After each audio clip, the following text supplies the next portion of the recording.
집을 짓는 것은 보통 일이 아닙니다. 집을 지으려면은 여러 가지 것들이 있어야 되죠. 땅이 있어야 됩니다. 여러 가지 집을 짓는데 필요한 자재들이 있어야 되죠. 또 집을 건축하는데 필요한 일꾼들이 있어야 합니다. 썰렁썰렁 대강대강 지어서는 안 됩니다. 철저하게 준비가 필요한 것이죠.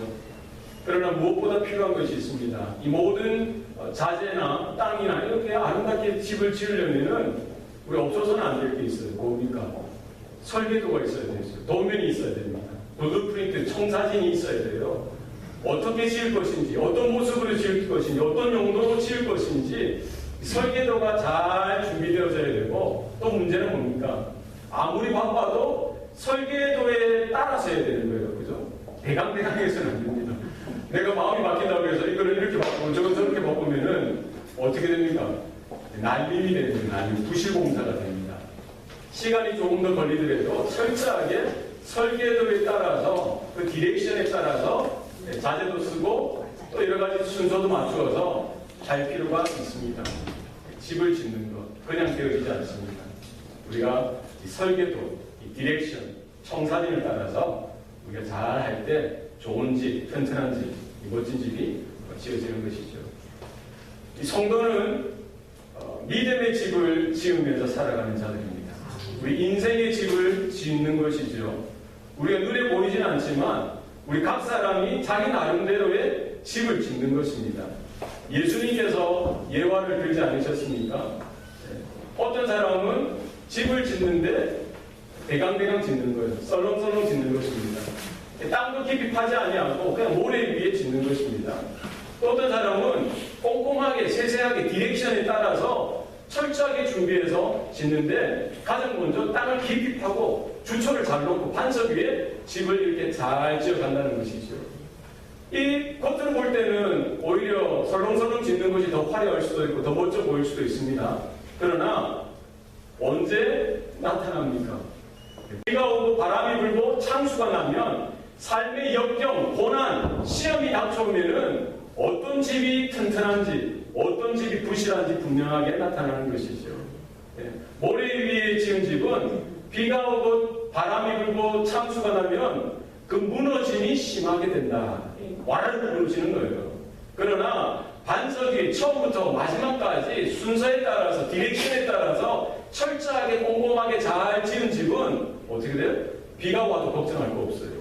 바람이 불어도 걱정할 거 없습니다. 창수가 나도 흔들림이 없다는 거예요.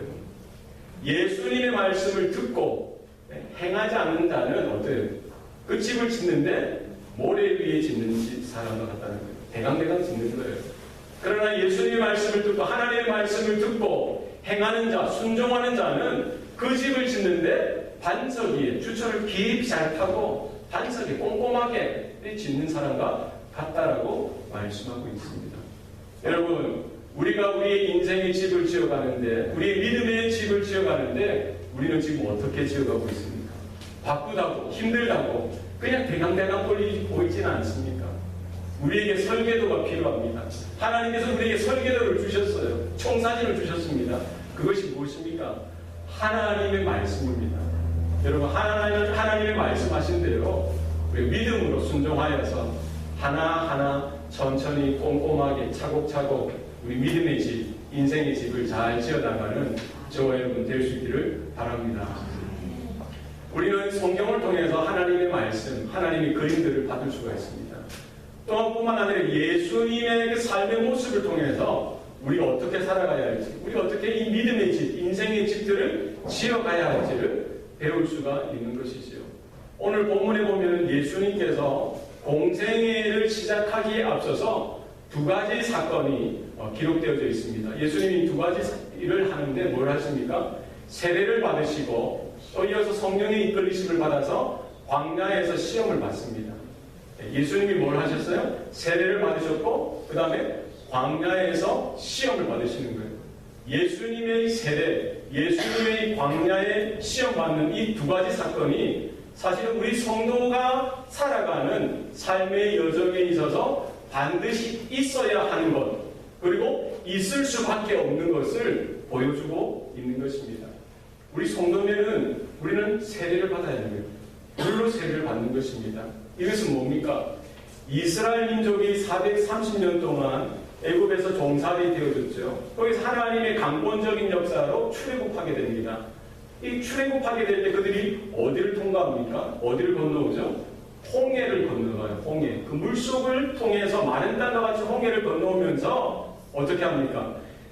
430년 동안 애굽에서 종살이하는 그 인생, 자신들이 세상을 사랑하고 이방 신들을 섬겼던 모든 죄악된 삶을 그 홍해 바다에서 수장해버리는 거예요. 그리고는 그 홍해를 건너오면서 하나님의 사람, 하나님의 백성으로서 거듭태워지는 사건이 바로 홍해 사건입니다. 성경의 홍해 사건은 신약 성경에 되어질 바로 세례를 예표하고 있는 것이죠. 우리가 예수님을 나의 주 나의 하나님으로 믿고 우리가 제되었던 사망 자리에 저주 가운데 놓였던 그 삶의 사는 모든 것들을, 과거의 것들을 이 물로 씻음을 받는 거예요. 예수 그리스도와 함께 우리가 나의 육신이 죽고 나의 죄된 성품이 죽게 되어지고 그분과 함께 다시 영적으로 거룩한 의를 힘입어 살아나는 것입니다. 그것이 바로 세례의 진정한 원리가 되는 것이죠. 뭡니까? 예수 믿기 이전에 나쁜 행실, 나쁜 죄악된 그 삶으로부터 분명한 단절이 있어야 합니다.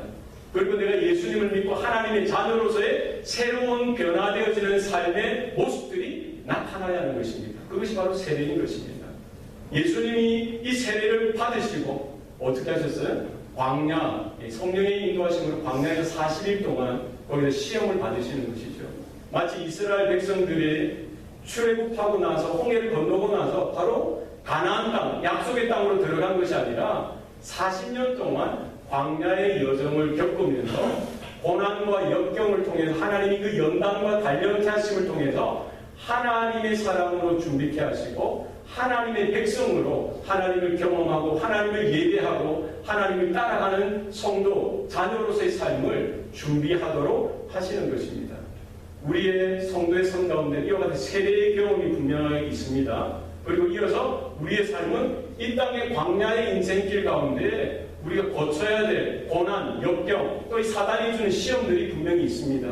우리는 이것을 충분히 그림을 그리고 이 세례와 시험, 예수님이 겪었던 모든 오골 성도들이 겪어야 할 이것을 분명히 알고서 믿음으로 우리가 하나님 앞에 합당한 이 믿음의 집들을 잘 세워나가는 지혜가 저와 여러분 가운데 있기를 바랍니다. 어떻게 이 삶의 요정을 우리가 우리 힘으로, 우리 지혜로 우리가 잘 이렇게 겪어 나갈 수가 있겠습니까? 우리 힘으로는 안 되는 거예요. 우리는 주님을 바라봐야 합니다. 하나님의 말씀을 들어야 합니다. 이 말씀을 통해서 우리의 남은 광야와 같은 인생 요정길 가운데 우리 믿음의 승리를 이루는 저와 여러분의 삶이 되기를 소원합니다. 우리 9절 말씀 다 같이 읽겠습니다. 시작. 그때 예수께서 갈릴리 나사렛으로부터 와서 요단강에서 요한에게 세례를 받으시고, 그때에 예수께서 갈릴리 나사렛으로부터 와서 요단강에서 요한에게 세례를 받으셨다라고 했습니다. 그때에 이 언제 때일까요? 그때는 언제입니까? 어떤 때예요? 세례 요한이 광야에 외치는 자의 소리로서 왕성한 하나님의 사역을 감당하던 그때입니다. 그가 광야에서 하나님의 메시지를, 회개의 세례를 선포할 때에 유다 지방과 예루살렘의 사람들이 다 나와서 자기 죄를 자복하고 죄 사함을 받게 하는 회개의 세례를 그 요단강에서 받았던 것이죠. 역사학자들, 신학자들에 의하면은 적어도 30만 명 이상이 그 세례 요한을 통해서 세례를 받았다는 것입니다. 엄청난 사건이 있는 것이죠. 그러나 세례 요한은 자신의 사역을 하는 것이 아니라 그는 왜 그 자리에 부름을 받았습니까? 내 뒤에 오실 그이, 나는 물로 세례를 주지만 장차 내 뒤에 오실 그이는 성령으로 세례를 베푸실 그이, 메시아 그리스도의 오심을 준비하여서 그 자리에서 그 광야에서 외치는 자의 소리로서의 사명을 감당하고 있을 그때에 예수님께서 역사 안에 등장하시는 것입니다. 예수님께서는 지금 이제 갈릴리 나사렛을 떠나서 요단강으로 나가셔서 세례를 받으셨다라고 말씀하고 있습니다. 이 갈릴리 나사렛은 어디입니까? 사실 예수님이 태어났던 곳은 베들레헴입니다. 그러나 그다지 헤롯의 핍박을 피해서 육신의 아버지 요셉과 어머니 마리아를 따라서, 이제 아기였으면 데리고 갔겠죠. 어디로 갑니까? 애굽으로 갑니다. 애굽에서 2살 때, 3살 때, 정확치는 않습니다만 헤롯 왕이 죽은 이후에 그 애굽에서 나와서 예전에 아버지 요셉과 어머니가 살았던, 마리아가 살았던 어디로 가는 거예요? 갈릴리 나사렛으로 가는 거예요. 거기에서 유년 시절을 보내시고 청소년기, 청년 시절, 이 30년의 세월을 이 갈릴리 나사렛에서 보냅니다. 목수의 아들로서. 예수님도 뭐였어요? 목수로서, 집을 짓는 자로서, 문을 고치고 이런 테이블을 만드는, 집을 세우는 그런 목수의 아들로서, 본인이 목수로서 30년을 그렇게 준비되어지고 세워졌던 것입니다. 바로 그 예수님께서 이제 공적인 생애, 공적 생애 3년을 준비하시면서 어디로 가시는 거예요? 요단강에 가셔서 세례 요한에게 세례를 받으시는 것입니다. 세례는 누가 받아야 됩니까? 세례는 누가 받죠? 세례는 누구에게 필요한 것입니까? 죄악이 있는 사람들, 죄 많은 사람들이 뭐예요? 자기 죄를 자복하고 하나님의 말씀을 받고 하나님께로 돌이키는 것이 세례 받는 것이죠. 그러나 예수님은 죄가 없으신 분이심에도 죄 있는 자와 같이 세례를 받으심으로 하나님의 거룩한 의를 이루어 가시고, 오고 오는 세대 가운데 모든 성도들의 모범이 되어 주셨다는 것입니다. 예수님께서 세례를 베푸셨다는 것은, 세례를 받으셨다는 것은 하늘나라, 그 하늘 보좌, 하늘 영광, 모든 것들을 다 버리시고 예수님께서 이 땅에 오셨듯이, 성육신 하셨듯이, 바로 세례는 뭐예요? 죄인들처럼 예수님이 그 세례를 받으심으로 더 나아지시는 거예요. 예수님의 겸손을 우리가 볼 수 있는 것입니다. 예수님은 내려가는 인생을 택하신 거예요. 어디까지 내려가셨습니까? 골고다 십자가, 그 위에서 죽으시는 그 자리까지 예수님은 내려가셨던 것입니다. 성도의 삶은 이와 같아야 된다고 생각합니다. 우리가 예루살렘으로 향하는 인생이 아니라 광야로 향하는 인생이 되어져야 합니다.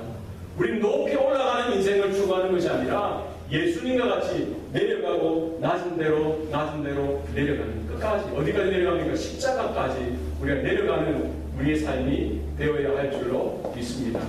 세례는 밥티조, 헬라어로는 밥티조예요. 한번 따라해 볼까요? 밥티조. 밥을 달라 이 말인가? 밥티조 혹은 밥티조마에 세례를 주다 이 말이죠. 세례. 이 말은 물에 적시다, 물에 담그다라는 말이에요. 혹은 씻다 이런 말, 정결케 하다, 깨끗케 하다는 말입니다. 구약 시대 때 이스라엘 백성들이 하나님 앞에 나올 때는 그냥 나올 수가 없는 거예요. 재물을 가지고 나오는데 재물뿐만 아니라 뭐를 준비해? 자기 몸을 준비해야 되는 거예요. 그래서 자기가 입었던 옷을 다 빨아야 돼요. 그리고 몸을 깨끗하게 씻어야 됩니다. 그럼 제사장 앞에 재물을 가지고 나가는데 제사장이 뭘 해줍니까? 물로 정결케 하는 얼식을, 정결례를 합니다. 물을 뿌리는 거죠. 이렇게. 그리고 깨끗하게. 왜? 우리 하나님 앞에 나가기 위해서는 깨끗해야 하는 것이죠. 그리고 이스라엘 백성이 애굽에서 430년 동안 종살이하던 그곳에서 이제 홍해를 건너면서 출애굽하는데, 홍해를 건너는 사건, 이것은 무엇입니까? 애굽에서의 삶, 죄악된 노예되었던 그 삶과의 단절을 의미하고 하나님 나라의 백성, 하나님 나라의 군사로서의 거듭나는 것을 의미합니다. 우리가 죄와 사망의 종로를 타던 그 인생과의 단절이 필요한 것이죠. 우리의 세례를 받을 때 우리 죄를 회개하는 것입니다. 나의 과거의 삶과 단절하는 거예요. 그리고 하나님의 자녀로서 거듭나고 하나님의 백성으로서 다시 태어나는 것을 말하는 것입니다. 이 세례, 우리는 늘 언제나 하나님 앞에서 거룩한 존재요, 정결한 신부와 같은 존재인 것을 기억할 수 있기를 바랍니다. 예수님께서 이제 십자가를 앞두고 제자들의 발을 씻겨주시는데, 발을 씻겨주시려고 하는데 제자들이 다 사양하는 겁니다. 베드로가 강력하게 사양하는 것입니다. 뭐라고 예수님 말씀합니까? 내가 너의 발을 씻기지 않으면 너는 나와 상관이 없다. 그러니까 베드로는 한술 더 떠서 뭐라고 합니까? 예수님, 그러면 나는 온몸을 다 씻어주세요.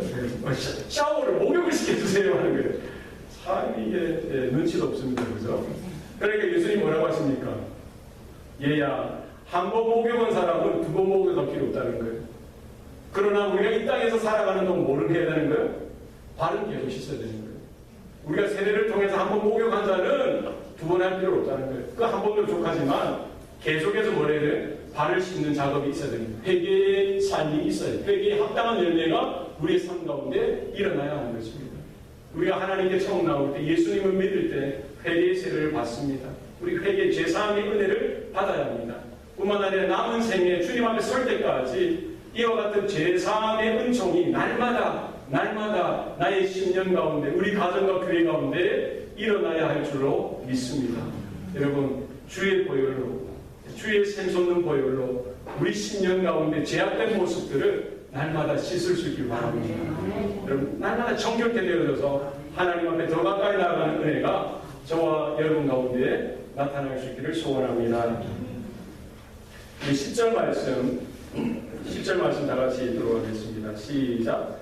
공물에서 올라오실새 하늘의 바다심과 성령이 비둘기같이 자기에게 내려오심을 보시더니 예수님께서 이제 세례 요한에게 세례를 받으시는데 요단강에서 받으시죠. 그때의 세례는 어떤 세례예요? 요단강 물속으로 머리 끝까지 다 들어갔다가 나오는 거예요. 밥티조만 이 세례를 받으시고 이제 물 밖으로 나오실 때 어떤 초자연적인 사건이 나타나냐면은 하늘의 문이 어떻게 하늘이 갈라진다는 거예요. 하늘이 갈라지는 거예요. 그리고 하늘에서 성령이 비둘기와 같이 예수님의 머리 위에 임하는 사건이 나타납니다. 오늘 본문에는 하늘이 갈라졌다. 이 스키조마이라는 이 말은 찢어진다는 거예요. 우리 천막이 찢어지듯이 하늘이 찢어지듯이 갈라졌다는 거예요. 마태복음에는 하늘이 열렸다라고 되어 있어요. 그러니까 예수님께서 메시아로서 그리스도로서의 사역을 시작하시면서 먼저 세례를 받으시고 올라오실 때 하늘이 찢어지듯이 갈라지는 사건이 생겨나는 것이죠. 마치 창조 때에 하나님께서 하늘을 지으시고 땅을 지으셨듯이 그 창조의 하늘이 열려졌듯이 이제 예수님 그리스도께서 이 땅에 오셔서 그 구속 사역을 시작하실 때에 이 하늘이 열려지는 역사가 나타나게 되어지는 것이죠. 이것은 무엇입니까? 새 창조의 역사가 시작되어지는 것을 말하는 것이죠. 구원의 새 역사가 일어나는 것을 이야기하고 있습니다. 하나님 나라가 활짝 열려지는 것이죠. 은혜의 문이 활짝 열리는 것을 말씀하고 있는 것입니다. 예수님께서 오심으로 인하여 하나님 나라가 열려지게 되어진 줄 믿으시기 바랍니다. 은혜의 때인 것입니다. 누구든지 예수를 믿기만 하면 그 열려진 그 하나님의 나라를 통해서 그 문을 통해서 하나님 앞에 담대하게 나아가는 은혜가 저와 여러분 가운데 있게 되어질 줄 믿습니다. 여러분 지금은 은혜의 때입니다. 하나님 나라의 문이 활짝 열려져 있어요. 누구든지 목마른 자는 다 내게 서로 와서 그 음식을 사 먹으라고 했어요. 물을 마시라고 했습니다. 여러분 차별이 없는 것입니다. 누구든지 와야 하는 것입니다. 그러나 이 문이 곧 언젠가는 닫혀질 거예요. 언제 닫혀집니까? 예수님이 재림하시는 그 순간 이 구원의 문이 닫혀집니다. 우리 육신의 죽음이 우리 가운데 맞닥뜨리는 그 순간 우리 개인적으로 이 구원의 문이 닫혀지는 거예요. 지금 은혜가 있을 때 구원의 문이 활짝 열려져 있을 때 우리는 그 문을 통해서 하나님 보좌로 나아가야 하는 것입니다. 여러분 우리가 나아갔듯이 아직까지 하나님 앞에 나아오지 못한 그 영혼을 하나님께로 인도하고 주님께로 인도하는 그 사명을 우리가 감당해야 될 줄로 믿습니다. 지금은 은혜일 때 하나님의 나라의 문이 크게 활짝 열려졌습니다. 그리고 성령께서 성령의 기름 부으심, 성령의 인치심이 예수님의 세례와 더불어 나타났던 것입니다. 이것은 무엇입니까? 예수님이 구약 성경이 예언한 바로 그 메시아가 맞다는 거죠. 예수님이 바로 그 구약 성경이 오신다고 했던 하나님의 아들 메시아 그리스도가 맞다는 것을 분명히 말씀해 주고 있는 것입니다.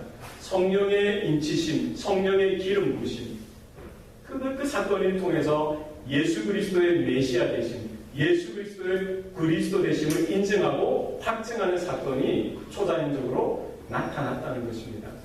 이 메시아라는 뜻이 무엇이죠? 기름 부음을 받은 자라는 뜻입니다. 이 구약 성경에 보면은 메시아는 기름 부음 받은 자. 여기에 헬라 단어가 크리스토스 같은 뜻이에요. 메시아나 그리스도는 같은 뜻입니다. 히브리어고 헬라어인 것이죠. 기름 부음을 받은 자. 구약 성경에는 누가 기름 부음을 받았습니까?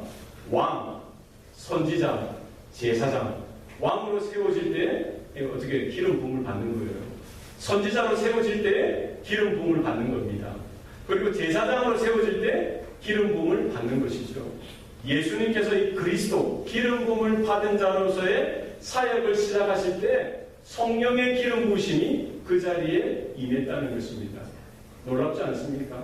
예수님의 공생의 3년의 시간을 통해서 예수님은 가는 곳마다 하나님 나라의 통치, 하나님 나라의 다스림, 하나님의 왕되심을 선포하고 증거했던 삶을 살아드렸지요. 예수님이 가는 곳마다 하나님 나라의 말씀을 전하고 하나님의 복음, 뜻을 펼치셨습니다. 뿐만 아니라 죄와 사망에 죽었던 그들이 영적으로 살아나서 하나님께로 나아갈 수 있는 이 제사장의 사역을 예수님의 사역, 특별히 십자가상의 그 사건을 통해서 주님께서 완수해 주셨던 것이죠. 예수님께서 그리스도 되신다. 놀랍지 않습니까? 바로 그분을 통해서 우리가 한 걸음도 더 가까이 주님을 향해서 하나님 보좌 앞으로 나아가는 은혜가 우리 가운데 있는 줄 믿습니다. 세례 요한이 뭐라고 합니까? 나는 내 뒤에 오실 그분, 나보다 능력 많으신 그분을 굽혀서 그의 신발끈을 풀기도 나는 합당치 않다라고 고백하고 있습니다. 나는 물론 너희들에게 세례를 베풀었지만 그분은 성령으로 너희에게 세례를 베푸실 것이다 라고 말씀해 주고 있습니다. 예수님께서 세례를 받으시고 성령의 기름 부으심, 성령의 세례를 동일하게 받으셨듯이 성도들도 뭘 받아야 합니까? 우리 물세례뿐만 아니라 성령의 기름 부으심, 성령의 세례를 우리가 받아야 우리에게 맡겨주신 사명을 우리가 능력 있게 감당할 수 있는 줄 믿습니다.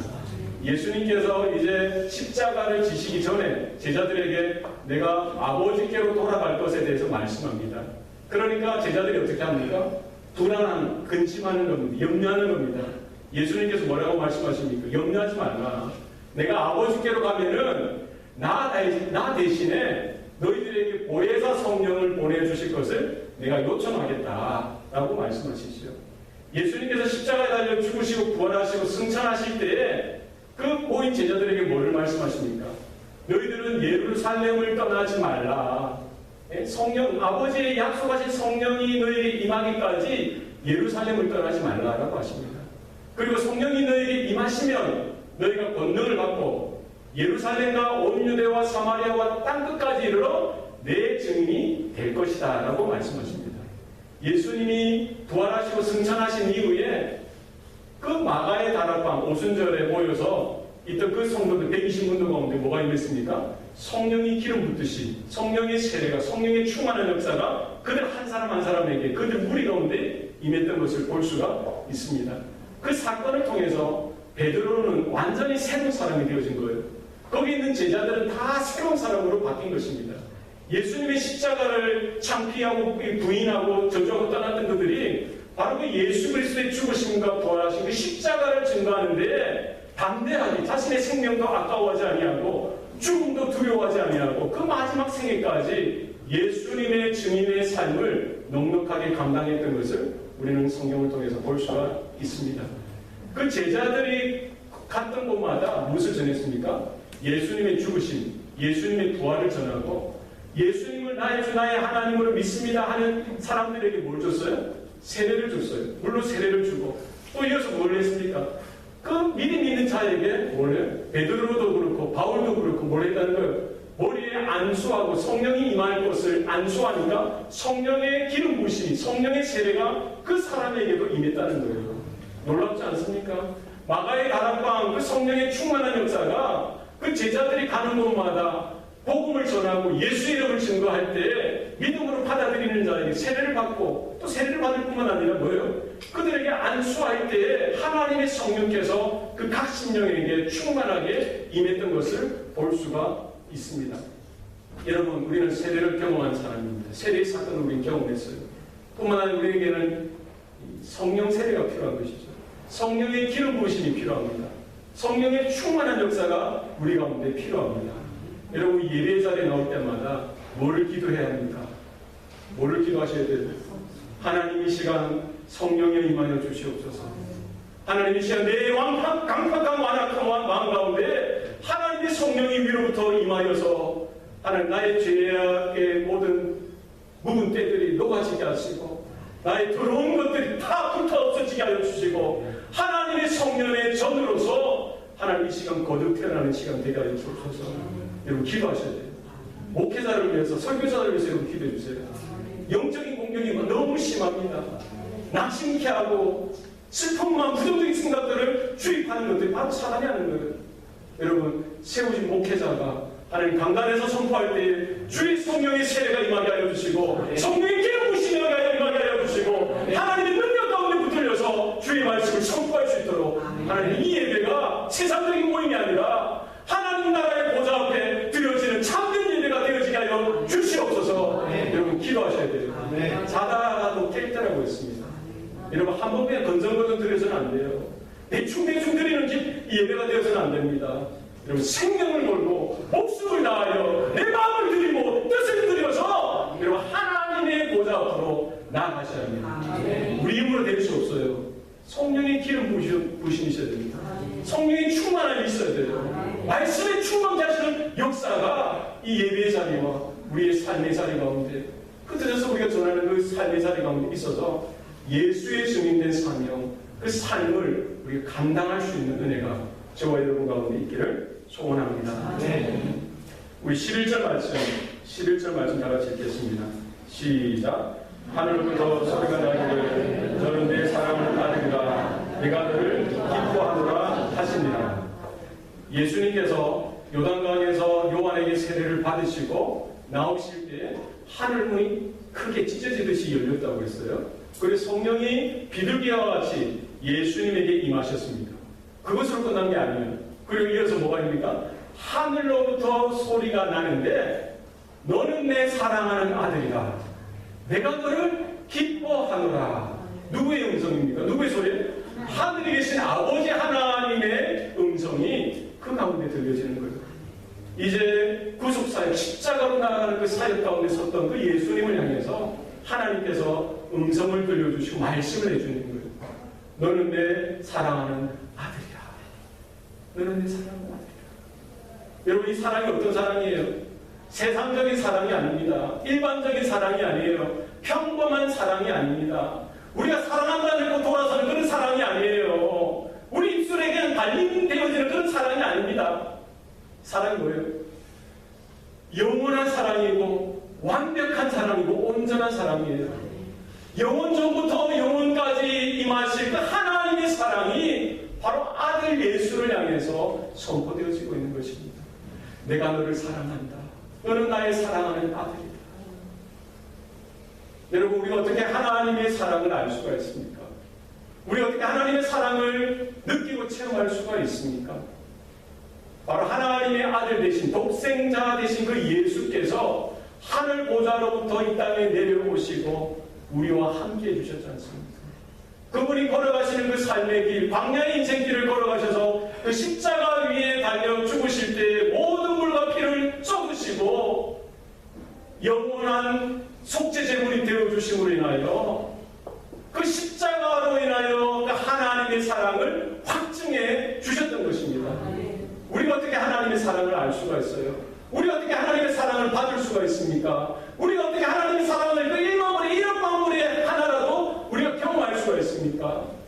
거저 주시는 사랑이지요. 예수님께서 이 땅에 찾아와 주시고 십자가에 달려 죽으시는 그 사건, 그 은혜를 통해서 우리는 하나님의 사랑을 온전하게 깨달을 수가 있는 것입니다. 성부 하나님과 성자 예수님과의 완벽한 그 사랑의 관계 가운데 저와 여러분, 우리 이 정말 고아와 같은 우리 인생길, 우리 한 사람 한 사람을 불러주시는 거예요. 어디로요? 하나님의 사랑, 충만하신 하나님의 사랑 속으로 불러주시고 초청해 주시는 것입니다. 아버지 하나님, 아들 예수님과의 사랑의 복된 관계 속으로 여러분 한 사람 한 사람을 이렇게 초청해 주시고 참여해 주시고 깨닫게 하시고 그 사랑을 누리도록 이 아침에도 부르시는 줄 믿습니다. 사랑하는 내 아들아, 사랑하는 내 딸아, 여러분 그 음성의 귀를 활짝 여시기 바랍니다. 아, 하나님이 나를 사랑하시구나. 아, 주님이 나와 함께 하시구나. 나 혼자인 줄 알았는데, 내 혼자 이렇게 돌아가는 줄 알았는데, 하늘에서 하나님의 음성이 우리 심령을 향해서도 동일하게 울려 퍼지는 줄이 있습니다. 너를 내가 기뻐한다고 했습니다. 아버지 하나님, 성부 하나님께서 성자 예수님을 뭐 한다고요? 기뻐하신대요. 기뻐하신대요. 여러분, 아버지 하나님께서 성자 예수님을 기뻐하신다는 것은 어떤 기쁨일까요? 존재론적인 기쁨이에요. 그가 어떤 일을 해서 기쁨한 것이 아니라 아들로서 그 자리에 있어주기 때문에 기쁜 거예요. 아들이기 때문에 기쁜 것입니다. 여러분, 우리 자녀들을 이렇게 낳고 키우다 보면은 언제 기뻐요? 물론 자리에도 기쁘지만 자다가도 탁탁 일어나는 거예요. 야, 이런 자식이 내 아들인 게 얼마나 기쁜지, 이런 딸이 내 딸인 게 얼마나 기쁜 거예요. 나와 함께 해주는 게 얼마나 기쁜 겁니까? 그렇지 않아요? 저만 그렇습니까? 네. 잘났든지 못났든지, 잘생겼든지 못생겼든지, 내게 참 귀한 자식이 있다는 게 그게 기쁨이에요. 그렇지 않습니까? 우리가 하나님 앞에 무슨 기쁨이 되어줄 수가 있습니까? 하나님의 아들이고 하나님의 딸이기 때문에 기쁘신 겁니다. 네. 젖을 빨아서 먹고 배가 부르면은, 어떻게, 등에 이렇게 올려놓고 톡톡톡톡 두들기잖아요. 왜 두들겨요? 그냥 눕히면 이제 잘까봐 두들겨주면 이제 뭐가 소리가 납니까? 트럼 소리가 나죠. 트럼, 으르르 하고. 이제 좀 더 두들기 뭐야? 밑에서 빵구 소리도 나고. 또, 부지직 하면서 뭐가 나요? 그럼 그 열어보면, 그것도 기특한 거예요. 그것도 기쁜 거예요. 왜? 아들이고 딸이니까. 존재론적으로 기쁜 겁니다. 하나님의 기쁨은 무엇입니까? 이 목자의 기쁨이죠. 목자의 기쁨. 한 목자가 양 100마리가 있는데 한 마리를 잃어버린 거예요. 양 99마리는 어디에 놓아두고 그 한 마리를 찾으러 갑니다. 언제까지 찾습니까? 찾을 때까지 찾습니다. 찾고 나서는 너무나 기뻐서 어깨에다가 어린 양을 메고는 노래 부르면서 오는 거예요. 그리고 큰 잔치를 벌이고 친구와 이웃을 초청해서 내가 잃어버렸던 양을 찾았다. 함께 기뻐하자라고 초청합니다. 하늘 아버지께서는 한 사람 죄인이 회개하는 것, 그것은 하늘에 회개할 필요가 없는 그 어인 99으로 인한 기쁨보다 더 크다라고 했습니다. 하나님의 기쁨은 어떤 기쁨이에요? 잃어버린 탕자가 자기의 죄를 뉘우치고 아버지께로 돌아올 때 아버지는 그냥 있지 않지 않습니까? 신발을 신었는지 벗었는지 모를 정도로 달려나가서 정말 기죽어 돌아오는 그 아들을 움켜잡고 울면서 입 맞추고 새신을 신겨주고 새 옷을 입혀주고 새 가락지를 끼워주면서 내 아들 잘 왔다, 내 아들 잘 왔다 하면서 살찐 송아지를 잡게 하고 이웃들을, 친척들을, 친구들을 다 불러서 큰 잔치를 배설하는 것입니다. 그리고 뭐라고 이야기합니까? 이 아들은 죽었다가 다시 살아났으며 내가 잃었다가 다시 얻은 내 아들이다 라고 이야기하면서 여러분들이요 내 기쁨에 참여하자라고 말씀하고 있는 것이죠. 아버지의 기쁨은 무엇입니까? 잃어버린 영혼이 돌아올 때에 아버지의 기쁨이 충만한 것입니다. 예수님은 그 아버지의 뜻을 깨닫고 그 영원하신 그 뜻을 쫓아서 이 땅에 오시고 그 광야와 같은 인생길 가운데 십자가로 향해서 그 구속자 역을 감당하기 위해서 그 자리에 서 있는 것입니다.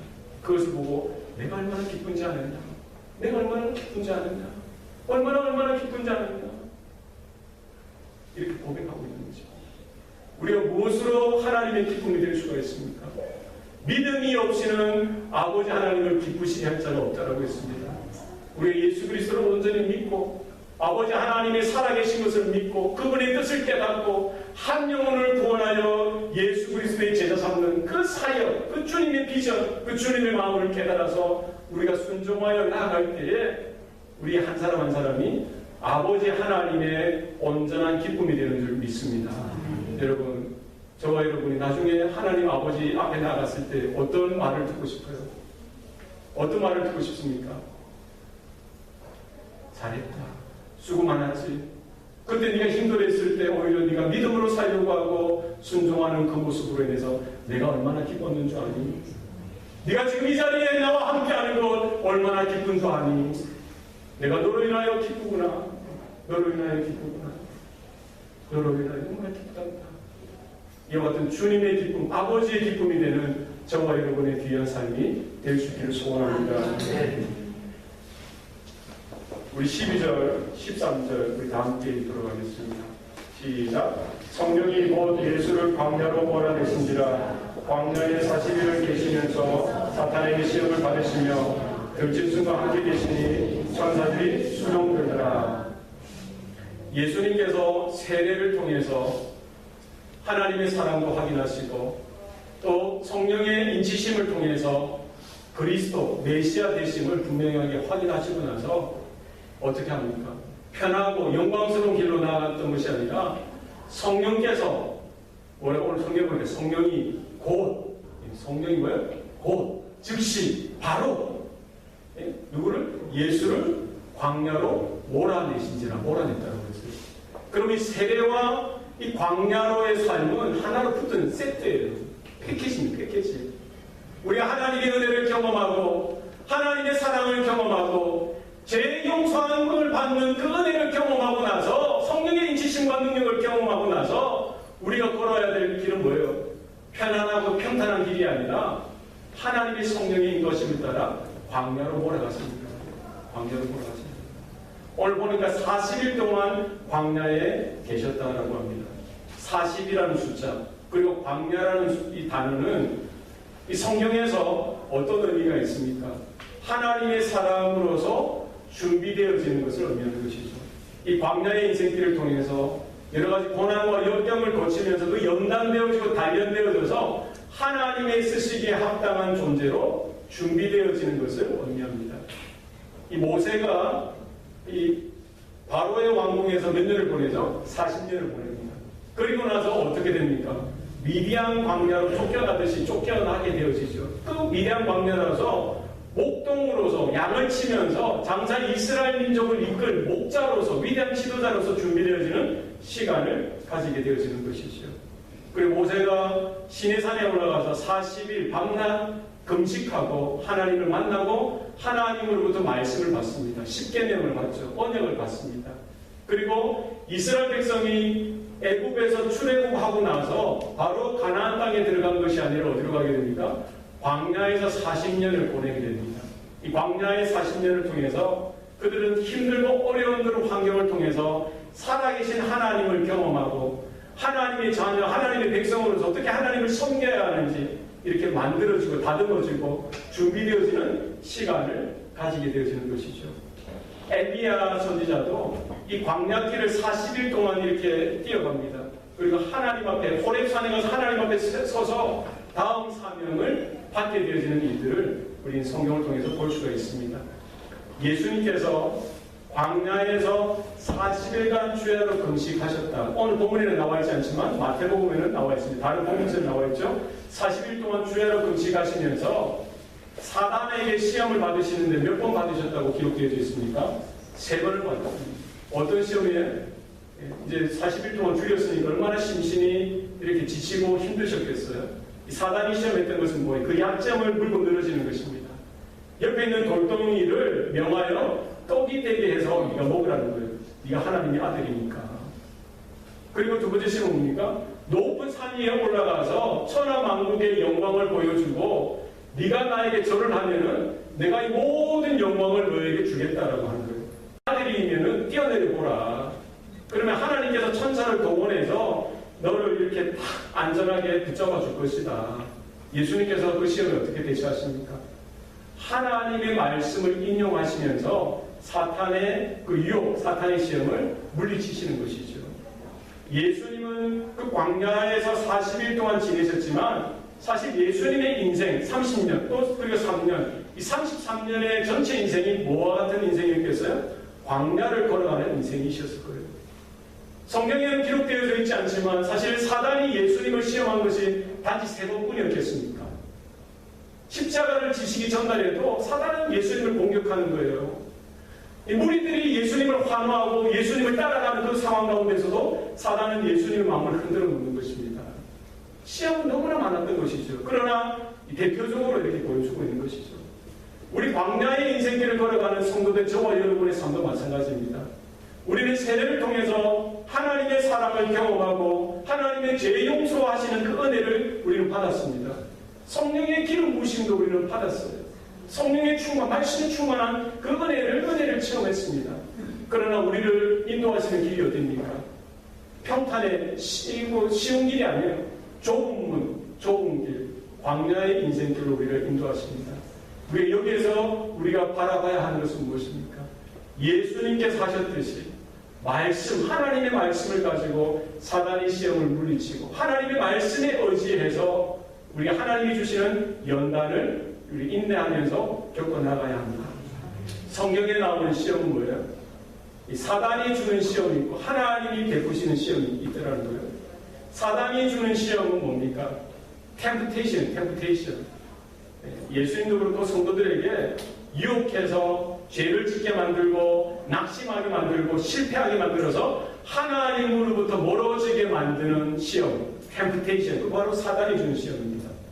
그러나 하나님이 성도에게 주는 시험은 뭐예요? 테스트의 시험이에요. 우리가 역경과 고난의 길을 통해서 우리의 믿음이 단련되어지게 하시고 우리의 믿음이 연단되어지게 하셔서 우리의 연약한 믿음도 강건한 믿음으로 자라나게 하시고 정금과 같이 채워지게 만드는 그 테스트로서의 시험을 누가 주신다고요? 하나님께서 주십니다. 문제는 뭐냐? 우리 광야의 인생길을 살아갈 때에 사단이 주는 시험도 있습니다.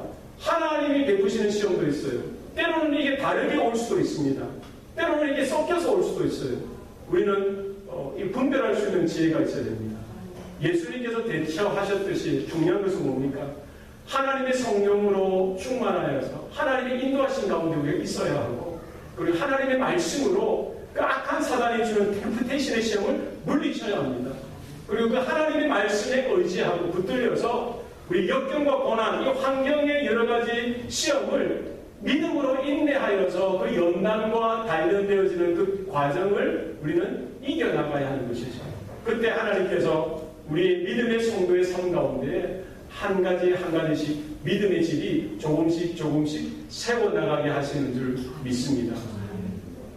예수님은 성도의 모범 되십니다. 예수님께서 베드로도 불러주시고 안드레도 불러주시고 또 야고보도 부르시고 여러 제자들을 이렇게 부르셨듯이 오늘날 저와 여러분 한 사람 한 사람을 예수님께서 불러주셨습니다. 여러분 믿습니까? 그런데 우리를 부르시고 보내시는 그 자리가 어디입니까? 쉬운 길, 그냥 영광의 길이 아닙니다. 여러분 착각하시면 안 돼요. 어디로 가라는 거예요? 좁은 문으로 들어가고 좁은 길로 가고 광야의 길로 가라는 거예요. 예수님이 걸으셔서 그 고난의 길, 십자가의 길을 가라는 것입니다. 그러나 우리가 염려하지 않을 것은 우리 안에 누가 계시는 거예요? 주의 성령이 임하시는 것입니다. 성령의 기름 부으심이 우리 가운데 충만하게 역사하실 때에 우리는 이 광야의 길이 아무리 힘들고 어려울지라도 우리는 연단으로 알고 인내하면서 우리는 믿음의 승리를 드러내게 되는 줄 믿습니다. 여러분 하나님의 나라를 준비하는 시간입니다. 하나님의 나라를 준비하는 자리가 바로 우리 광야의 인생길 그 자리인 것입니다. 여러분 도망가려고 하지 마세요. 여러분 하나님을 경험하시기 바랍니다. 하나님의 나라를 구하시길 바랍니다. 성령의 기름 부으심과 성령의 세례와 성령의 충만하신 역사를 여러분 간구하시기 바랍니다. 하나님 나에게 은혜를 베풀어 주세요. 하나님 나에게 성령의 충만함을 허락하여 주세요. 하나님 말씀의 놀라운 능력이 내 심령 가운데 있게 도와주세요. 여러분 기도하세요. 하나님께서 우리의 아버지가 되어주셔서 좋은 것, 그 성령을 우리에게 선물로 주십니다. 여러분 믿습니까? 여러분 이 자리에서 우리 믿음으로 한 걸음 한 걸음 걸어나갈 때에 우리의 믿음의 질이 하나님 앞에서 아름답게 하나씩 온전하게 세워질 줄 믿습니다. 사명을 감당하고 소명 가운데서는 저와 여러분 복된 인생 되시길 바랍니다. 기도하시겠습니다. 살아계신 아버지 하나님, 오늘 우리가 서 있는 자리, 우리가 걸어가야 할 그 자리가 예루살렘으로 올라가는 자리가 아니라 광야로 내려가는 자리인 것을 깨닫게 하여 주시옵소서.